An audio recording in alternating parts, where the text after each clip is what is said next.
So last weekend my Uncle Frank came over, which is usually a harbinger of chaos, but this time he promised he was just stopping by. I should have known better when he spotted our leaky kitchen faucet and his eyes lit up like a kid in a candy store. "No need to call a plumber," he said, rolling up his sleeves. "I've watched at least 3 YouTube videos on this." For context, Uncle Frank's DIY skills are infamous. Last Thanksgiving, he tried to upgrade our oven and we ended up with a kitchen sanded like burnt plastic for a week. Anyway, he dove under the sink with a toolbox that looked like it had been recovered from a shipwreck. He started yanking pipes, muttering lefty-loosey, righty-tighty, and at one point I heard him say, "Huh, wonder what this does," which is never comforting. About 15 minutes later, I heard the unmistakable sound of water spraying somewhere it definitely shouldn't have been. I peeked in to find Frank frantically trying to plug a pipe with a sock and a half-eaten granola bar.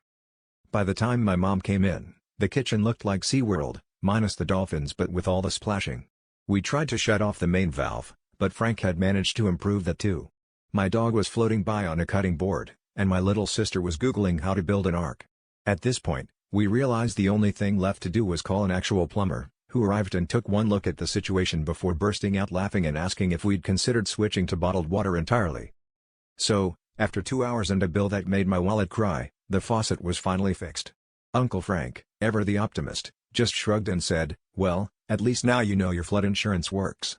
But honestly, at this point, the only thing running in our house is a tab with the local plumber,